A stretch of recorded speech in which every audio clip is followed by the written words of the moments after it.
നമസ്കാരം. എല്ലാ കണ്ണുകളും അമേരിക്കൻ പ്രസിഡന്റ് ഇപ്പോൾ പ്രഖ്യാപിച്ചിരിക്കുന്ന വ്യാപാര യുദ്ധത്തിലേക്ക് നീങ്ങുന്നു. അങ്ങനെയെങ്കിൽ അമേരിക്കൻ പ്രസിഡന്റ് ആട്ടിൻതോലണിഞ്ഞ ചെന്നായാണോ? ചോദ്യം വലിയൊരു ചോദ്യമാണ്. കാരണം ലോക സമാധാനം ഞാൻ കൊണ്ടുവരും, യുദ്ധങ്ങൾ ഞാൻ അവസാനിപ്പിക്കും, ഞാൻ അധികാരം ഏറ്റെടുക്കുമ്പോൾ പശ്ചിമ ഏഷ്യയിലെ യുദ്ധം അവസാനിച്ചിരിക്കണം, ഹമാസും ഇസ്രായേലും വെടിനിർത്തിയിരിക്കണം. അവർ വെടിനിർത്തി, പിന്നെ അവർ പുനരാരംഭിച്ചു. ഉക്രൈൻ റഷ്യ വിഷയം 24 മണിക്കൂറിനുള്ളിൽ ഞാൻ പരിഹരിച്ചിരിക്കും. 24 മണിക്കൂറല്ല, 47 മണിക്കൂറല്ല, മാസം 2-3 കഴിഞ്ഞു, പക്ഷേ അതിപ്പോഴും തുടരുന്നു. അപ്പോൾ സമാധാനം കൊണ്ടുവരും, ഞാനാണ് സമാധാനത്തിൻ്റെ ആഗോള ദൂതൻ, സമാധാനത്തിൻ്റെ മൊത്ത കച്ചവടം ഞാൻ പിടിച്ചിരിക്കുകയാണ് എന്ന് പറഞ്ഞ ട്രംപിനെ സമാധാനം കൊണ്ടുവരാൻ നീക്കങ്ങൾ നടത്തി. അദ്ദേഹം വരച്ചിട്ട വരയിലൂടെ നടക്കാൻ സന്നദ്ധമായ രാജ്യങ്ങളെ അദ്ദേഹത്തിൻ്റെ ടേംസ് അടിച്ചേൽപ്പിച്ചുകൊണ്ട് അദ്ദേഹം നീക്കം നടത്തി. 100% വഴങ്ങും ഇസ്രായേൽ. കാരണം ഇസ്രായേലിൻ്റെ താല്പര്യവും അമേരിക്കയുടെ താല്പര്യവും ഒന്ന് തന്നെയാണ്. അതുകൊണ്ട് ഇപ്പോഴിതാ വ്യാപാര യുദ്ധം വന്നിരിക്കുന്നു. ഇസ്രായേലിനെ പൂർണ്ണമായി നികുതിയിൽ നിന്നും ഒഴിവാക്കി വിട്ടിരിക്കുന്നു. വളരെ നല്ല കാര്യം. അമേരിക്കൻ ഇസ്രായേലും മച്ചാനുമായി എക്കാലത്തുമുള്ളത് അർത്ഥശങ്കയ്ക്കില്ലാത്ത ഇടയില്ലാത്ത രീതിയിൽ ട്രംപ് വീണ്ടും പ്രഖ്യാപിച്ചിരിക്കുകയാണ്. അതുപോലെ വ്യാപാര യുദ്ധത്തിൽ അറബ് രാജ്യങ്ങളെ കണ്ടറിഞ്ഞ് അമേരിക്ക ഒന്ന് സഹിച്ചിട്ടുണ്ട്, ക്ഷമിച്ചിട്ടുണ്ട്, കരുതിയിട്ടുണ്ട്. സൗദി അറേബ്യയ്ക്കും UAEക്കും ഒക്കെ കേവലം 10% നികുതിയാണ്, ഇറക്കുമതി തീരുവയാണ് ചുമത്തിയിരിക്കുന്നത്. അത് പ്രഥമ ദൃഷ്ട്യാ മധ്യപൗരസ്ത്യ പ്രദേശത്തെ ഇറാനുമായ കാര്യം എഴുതി തള്ളുക. ഇറാൻ ശത്രുപക്ഷത്ത് നിൽക്കുന്ന രാജ്യമാണ്, കച്ചവടമൊന്നുമില്ല. പക്ഷേ മറ്റ് അറബ് രാജ്യങ്ങൾ, അതുപോലെ ഇസ്രയേൽ, ഈ രാജ്യങ്ങളെല്ലാം ചേർത്ത് പിടിക്കുന്ന ഒരു നയം ലോകസമാധാനത്തിന് എന്തെങ്കിലും ഒരു ഘടിക സഹായമാകുമോ എന്ന അന്വേഷണമാണ് ഈ വീഡിയോയുടെ ഒരു ഇതിവൃത്തം. 2, യൂറോപ്പിൽ പുടിനും സെലൻസ്കിയും തമ്മിലുള്ള ചക്രത്തി പോരാട്ടം തുടരുന്നു. പുടിൻ പറയുന്നത്, റഷ്യൻ പ്രസിഡന്റ് പറയുന്നത്, വൊലോദിമിർ സെലൻസ്കി എന്ന ഉക്രൈനിയൻ പ്രസിഡന്റിനെ മാറ്റാതെ, കാരണം അദ്ദേഹം അനധികൃതമായി സ്ഥാനത്ത് തുടരുകയാണ്, അദ്ദേഹത്തെ മാറ്റാതെ റഷ്യ ഉക്രൈൻ ചർച്ച നടത്തില്ല. ഇപ്പോൾ ഇതാ ഉക്രൈനെ ഒന്ന് തഴുകിയിരിക്കുന്നു. 10% നികുതിയേ ഉള്ളൂ ഉക്രൈൻ. ഇന്ത്യക്ക് 26% ഓർക്കണം. 10% വ്യാപാര നികുതിയാണ് ഉക്രൈന് നേരെ ചുമത്തിയിരിക്കുന്നത്. ഉക്രൈന് ധാന്യ എക്സ്പോർട്ട്സ് ഉണ്ട്, മറ്റു പല കാര്യങ്ങളും എക്സ്പോർട്ട്സ് ഉണ്ട്, ഇമ്പോർട്ട്സും ഉണ്ട്. പക്ഷേ അവിടെ ലാഭമുണ്ടാക്കുന്നത് എങ്ങനെയെന്ന് അമേരിക്കയ്ക്ക് അറിയാം. കാരണം അമേരിക്കയുടെ സൈനിക ഉൽപ്പന്നങ്ങൾ വലിയ തോതിൽ വിറ്റഴിക്കാനുള്ള വിപണിയായി കാണുന്നു. അതുമാത്രമല്ല, ഉക്രൈനുമായിട്ടുള്ള ധാതു കരാർ, അത് വേറൊരു കരാറാണ്, ഈ തീരവ യുദ്ധത്തിലൊന്നും പെടുന്ന കാര്യമല്ല. അതുകൊണ്ട് അതിനെ നമ്മൾ മാറ്റി നിർത്തണം. അപ്പോൾ വ്യാപാര കരാറുകൾ, വ്യാപാര യുദ്ധം ഒരു വശത്തെ പൊടിപൊടിക്കുന്നു, മറുവശത്തെ യഥാർത്ഥ യുദ്ധത്തിനുള്ള അവസാനം കൊണ്ടുവരാനായി ട്രംപ് ശ്രമിക്കുന്നു. ഇത് രണ്ടും കൂടെ ചേർന്ന് പോകുന്നില്ല. സമാനമായ വ്യാപാര യുദ്ധത്തിൻ്റെ ഒരു ഓർമ്മപ്പെടുത്തൽ കൂടിയാണ് ഈ വീഡിയോ. നിങ്ങളൊന്ന് റീവൈൻഡ് ചെയ്തോ. നിങ്ങളുടെ ആരുടെയും ഓർമ്മയിൽ കാണില്ല, എന്നെ കേൾക്കുന്ന ആരുടെയും ഓർമ്മയിൽ കാണില്ല. പക്ഷേ വായിച്ചറിഞ്ഞ മഹാസത്യങ്ങളിലൊന്ന്, ലോകം ഏറ്റവും അധികം സാമ്പത്തിക പ്രതിസന്ധിയിൽ ആണ്ടുപോയ വർഷമായിരുന്നു 1920കളുടെ അവസാനവും 30കളുടെ ആരംഭവും. അപ്പം the great depression of 1930s അല്ലെങ്കിൽ ഇന്റർ വാർ ഡിപ്രഷൻ, 1-ാം ലോകമഹായുദ്ധം അവസാനിച്ചതിനും 2-ാം ലോകമഹായുദ്ധം തുടങ്ങിയ 1939-നും ഇടയ്ക്കുള്ള കാലത്തെ ലോകം അതീവ സാമ്പത്തിക ദുർബല അവസ്ഥയിലായിരുന്നു. അതിനുള്ള പ്രധാന കാരണം അമേരിക്ക ഉൾപ്പെടെയുള്ള രാജ്യങ്ങൾ തുടങ്ങിവെച്ച, ചില യൂറോപ്യൻ രാജ്യങ്ങൾ ഉൾപ്പെടെ തുടങ്ങിവെച്ച വ്യാപാര യുദ്ധമാണ്. അമേരിക്കയും യൂറോപ്യൻ തമ്മിലുള്ള ഗ്രേറ്റ് ചിക്കൻ വാർ, അല്ലേ? കോഴി ഇറക്കുമതി, അമേരിക്കയിൽ നിന്ന് യൂറോപ്പിലേക്കുള്ള കോഴി ഇറക്കുമതിക്ക് യൂറോപ്പ് ചുമത്തിയ ചുങ്കത്തിൽ നിന്ന് തുടങ്ങിയതാണ് ആ ഒരു ചക്രവർത്തി പോരാട്ടം. അത് യൂറോപ്പിൻ്റെ ആകമാന നാശത്തിനും യൂറോപ്യൻ രാജ്യങ്ങൾ പരസ്പരം ചേരിതിരിഞ്ഞ് റിസോഴ്സസിന് വേണ്ടി ചേരിതിരിഞ്ഞു നിന്നുകൊണ്ട് ഐഡിയോളജിക്കലി വലിയ പ്രത്യയശാസ്ത്രങ്ങളുടെ കടന്നുവരവ്, Nazism in Germany, fascism in Italy, communism in Russia, ഇതെല്ലാം കടന്നു വന്ന് ആകമാനം ജിയോ പൊളിറ്റിക്സിൽ വന്ന മാറ്റങ്ങൾ, ഇരുപ്പ് വശത്തിൽ വന്ന മാറ്റങ്ങൾ, ഇതിനെല്ലാം കാറ്റലിസ്റ്റായത് 1930കളിലെ അല്ലെങ്കിൽ 20കളുടെ അവസാനം മുതൽ 30കളുടെ മധ്യം വരെ നീണ്ടുനിന്ന ആഗോള സാമ്പത്തിക മാന്ദ്യമാണ്. അതുപോലൊരു മാന്ദ്യം ഒരിക്കലും വന്നിട്ടില്ല. 2008-09 വന്ന മാന്ദ്യമൊക്കെ അതിനോട് കിടപിടിക്കുന്ന മാന്ദ്യമല്ല. എന്നാൽ ട്രംപിൻ്റെ വ്യാപാര യുദ്ധം ലോകത്തെ ഒരു ആഗോള മാന്ദ്യത്തിലേക്ക് തള്ളിവിടുമോ?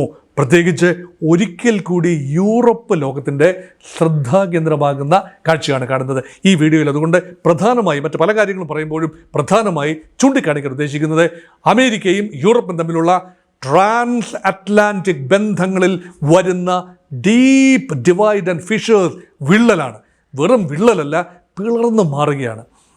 അറ്റ്ലാന്റിക്കിന് പടിഞ്ഞാറുള്ള Canada and America, അറ്റ്ലാന്റിക്കിന് കിഴക്കുള്ള Paschim European രാജ്യങ്ങൾ, അത് ജർമ്മനിയും ഇറ്റലിയും ഫ്രാൻസും ബെൽജിയം, നെതർലൻഡ്, ലക്സംബർഗും ഇംഗ്ലണ്ടും അയർലൻഡും സ്പെയിനും പോർച്ചുഗലും എല്ലാം ചേർന്ന പശ്ചിമ യൂറോപ്യൻ രാജ്യങ്ങൾ, ഇതെല്ലാം തമ്മിൽ ഒരു ബന്ധമുണ്ട്. ആ ബന്ധത്തിൻ്റെ അടിസ്ഥാനം കിഴക്ക് നിന്ന് കടന്നു വരാൻ സാധ്യതയുള്ള കമ്മ്യൂണിസ്റ്റ് ഭീഷണി മുൻപ് ഈ ശീതയുദ്ധമുണ്ടായ സമയത്ത് റഷ്യയിൽ നിന്നും ഇപ്പോഴും റഷ്യയിൽ നിന്ന് കടന്നു വരുന്ന ഭീഷണി ചെറുക്കുന്നതിന് ട്രാൻസ് അറ്റ്ലാന്റിക് അലയൻസ് ഉണ്ടാകണം. അതുകൊണ്ടാണ് നോർത്ത് അറ്റ്ലാന്റിക് ട്രീറ്റി ഓർഗനൈസേഷൻ ഉണ്ടായത്, നെയ്റ്റോ ഉണ്ടായത്. നെയ്റ്റോയിലെ ഘടകരാജ്യങ്ങളാണ്, അമേരിക്കയുടെ നേതൃത്വത്തിലുള്ള രാജ്യങ്ങളാണ് വെസ്റ്റേൺ യൂറോപ്പിലെ രാജ്യങ്ങളും അമേരിക്കയും എല്ലാം ചേർന്നത്. പക്ഷേ നെയ്റ്റോ ഒരു ബാധ്യതയായി അമേരിക്കയ്ക്ക് തോന്നി തുടങ്ങി. കാരണം നെയ്റ്റോയ്ക്ക് വേണ്ട യുദ്ധമാണ്, യൂറോപ്പിലെ നെയ്റ്റോ പാർട്ട്നേഴ്സിന് വേണ്ടത് സുരക്ഷയാണ്. ഇവിടെ നിന്ന് റഷ്യയിൽ നിന്നുള്ള സുരക്ഷ. ഉക്രൈൻ യുദ്ധത്തിൽ അവർ അനാവശ്യമായി അമേരിക്കയെ ഉൾപ്പെടെ കൊണ്ട് ചാടിച്ചു. അത് മുൻ പ്രസിഡന്റിൻ്റെ കാലത്താണ്, ജോ ബൈഡൻ്റെ കാലത്താണ്. ഇപ്പോൾ അതിൽ നിന്ന് തലയൂരാൻ അമേരിക്ക ശ്രമിക്കുകയാണ്. ഉക്രൈൻ റഷ്യയെ നേരിട്ട് സംസാരിച്ച് തീർക്കട്ടെ, അല്ലെങ്കിൽ അമേരിക്ക മധ്യസ്ഥത വഹിക്കാം എന്ന നിലപാടിലേക്ക്. ഇനി ഇടയ്ക്ക് ട്രംപ് പുടിനെ ഒന്ന് ശാസിക്കും, സെലൻസ്കിയെ ശാസിക്കും, എന്നിട്ട് മറ്റൊന്ന് പറയും. അതുകൊണ്ട് അവിടെയും ഒരു വ്യക്തത കൃത്യമായി വരുന്നില്ല. പക്ഷേ ഒരു കാര്യത്തിൽ ട്രംപിന് വ്യക്തതയുണ്ട്, അമേരിക്കയ്ക്ക് വ്യക്തതയുണ്ട്. അമേരിക്കയ്ക്ക് ഇനി യൂറോപ്പിൻ്റെ ചക്കളത്തി പോരാട്ടത്തിൽ ചിലവഴിക്കാൻ പണമില്ല. അതുകൊണ്ട് ട്രംപ് ഒറ്റ പ്രയോഗം കൊണ്ട് നടത്തി. കൂട്ടൊക്കെ ശരിയാണ്, ചരിത്രപരമായ ബന്ധങ്ങളൊക്കെ ശരിയാണ്, ഊഷ്മളമായ ബന്ധമാണ്. ജോർജിയ മെലോണിയൊക്കെ തലയെ കൈവച്ചിരുന്നു പോയി. ഇറ്റലിയുടെ പ്രധാനമന്ത്രിയാണ്, വളരെ റൈറ്റ് വിങ്ങറാണ്, ട്രംപിൻ്റെ വലിയ സുഹൃത്താണ്. മോദിയും ട്രംപും തമ്മിൽ സുഹൃത്തുക്കളാണെന്ന് പറയുന്ന പോലെ മെലോണിയും ട്രംപിനും വലിയ സുഹൃത്ത് ബന്ധമാണ്. പക്ഷേ മെലോണി പോലും കഴിഞ്ഞ ദിവസം പറഞ്ഞു, ഇത് അച്ചായൻ അടിച്ചേൽപ്പിച്ച വ്യാപാര യുദ്ധം താങ്ങാനാവാത്തതാണ്. ബ്രിട്ടനായിരുന്നു എക്കാലത്തും അമേരിക്കയുടെ ഏറ്റവും വലിയ ചങ്ങാതി.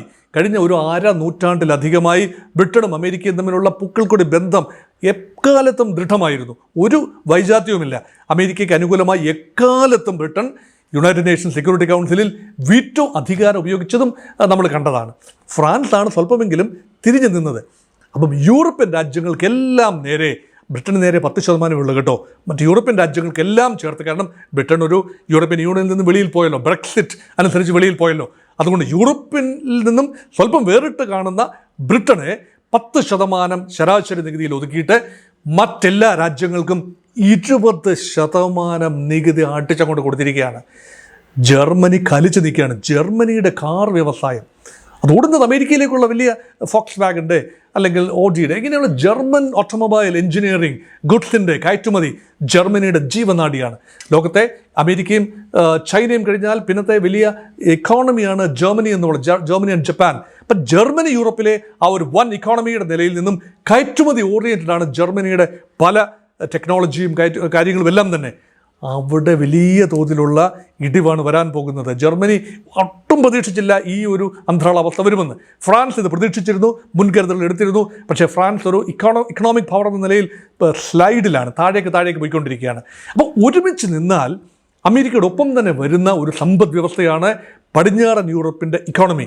കളക്റ്റീവ്ലി യൂറോപ്യൻ ഇൻറ്റിഗ്രേഷൻ ഏറിയും കുറഞ്ഞുമിരിക്കുന്നു. അതുകൊണ്ട് യൂറോപ്യൻ ഇൻറ്റിഗ്രേഷൻ ഇനിയിപ്പോൾ കൂടേണ്ട ഒരവസ്ഥ വരും. കാരണം ട്രംപിനെയും അമേരിക്കയും നേരിടണമെങ്കിൽ യൂറോപ്പിന് സ്വന്തം കാലിൽ നിൽക്കേണ്ടി വരും. എക്കാലത്തും അമേരിക്കയുടെ സൈനിക സഹായം ഉണ്ടായിക്കൊള്ളണമെന്നില്ല.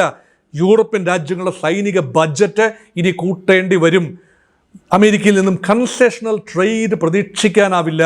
അതുകൊണ്ട് യൂറോപ്പ് മാറി ചിന്തിക്കേണ്ടി വരും. അവിടെയാണ് ഇന്ത്യ മാറിയിരുന്ന് സാകൂതം വീക്ഷിക്കുന്നുണ്ട് യൂറോപ്പിന് മാറി വരാൻ സാധ്യതയുള്ള മനസ്സ്.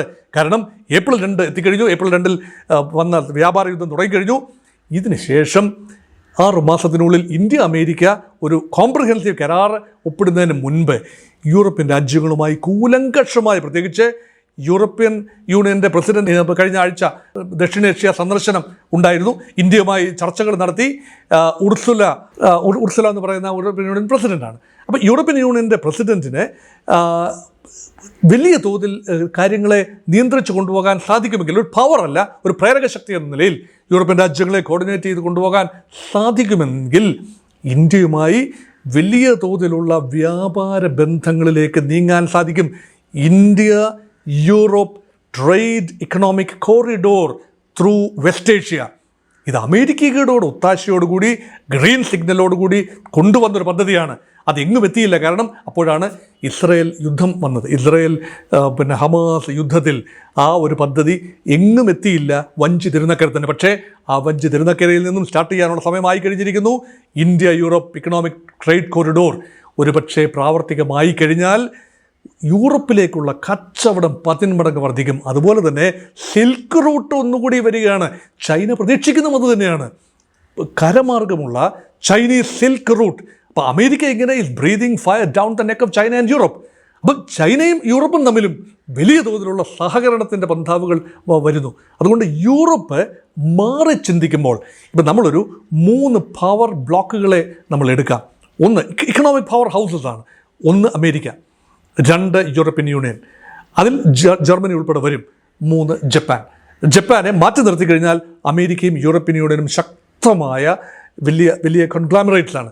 അതോടൊപ്പം തന്നെ ചേർത്ത് വായിക്കേണ്ട മറ്റൊരു ശക്തിയാണ് ചൈന. യൂറോപ്യൻ യൂണിയൻ്റെയും അമേരിക്കയുടെയും കോമൺ ചൈന വിരോധം അല്ലെങ്കിൽ ചൈന പേടി ഇപ്പോൾ അപ്രസക്തമാകുന്നു. കാരണം യൂറോപ്യൻ യൂണിയൻ അമേരിക്ക ബന്ധങ്ങൾ ഉലയുകയാണെങ്കിൽ ചൈനയ്ക്ക് കുറച്ചുകൂടി സ്വീകാര്യത ലഭിക്കും. ഇതെങ്ങനെയാണ് ചൈന നയത്തിൽ കൊണ്ടുവരുന്നത് എന്ന് ഇപ്പോൾ പറയാനാവില്ല. കാരണം ടു ഏർലി. ഇപ്പോൾ ജസ്റ്റ് വ്യാപാര യുദ്ധം അങ്ങോട്ട് പ്രഖ്യാപിച്ചിട്ടേ ഉള്ളൂ. ട്രംപിൻ്റെ തീരുവകൾ ഉടനടി നിലവിൽ വരും. 9-ാം തീയതി മുതൽ നിലവിൽ വരുന്ന തീരുവകളാണ്. അതുകൊണ്ട് ഈ വരുന്ന ഒരാഴ്ച കടുത്ത കൂടിയാലോചനകളുടെ, കട്ട ബന്ധങ്ങളുടെ ഒക്കെയുള്ള കെട്ടഴിക്കുന്നൊരു സമയമായിരിക്കും. അതുകൊണ്ട് അസാധ്യമെന്ന് തോന്നുന്ന പല നെഗോസിയേഷൻസും ഇനി സംഭവിക്കും. അതുകൊണ്ട് ശത്രുക്കൾ മിത്രങ്ങളാകുമെന്നൊന്നും ഞാൻ കയറി പറയുന്നില്ല. പക്ഷേ ശത്രുത തൽക്കാലത്തേക്കെങ്കിലും ഉപേക്ഷിച്ച് വ്യാപാരപരമായ നേട്ടങ്ങൾ ഉഭയകക്ഷി അടിസ്ഥാനത്തിൽ നേടിയെടുക്കാൻ ശ്രമിക്കും. അന്തം വിട്ട് നിൽക്കുന്ന ഒരു പെരുച്ചാഴിയുണ്ട് നമുക്ക്. എൻ്റെ പേരാണ് യുണൈറ്റഡ് നേഷൻസ്. എന്ത് ചെയ്യാൻ സാധിക്കും? വേൾഡ് ട്രേഡ് ഓർഗനൈസേഷനെയൊക്കെ നോക്കുകുത്തിയാക്കിക്കൊണ്ടാണ് ട്രംപ് ഈ യുദ്ധപ്രഖ്യാപനത്തിലേക്ക് നീങ്ങുന്നത്.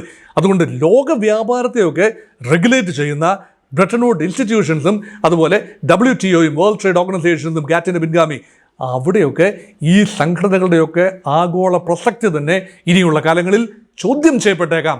അതുകൊണ്ട് യൂറോപ്പ് തിരിഞ്ഞു നിൽക്കും എന്ന ഒരു പ്രതീക്ഷ മനസ്സിൻ്റെ ഒരു കോണിലെങ്കിലും ഭാരതത്തിനുണ്ട്.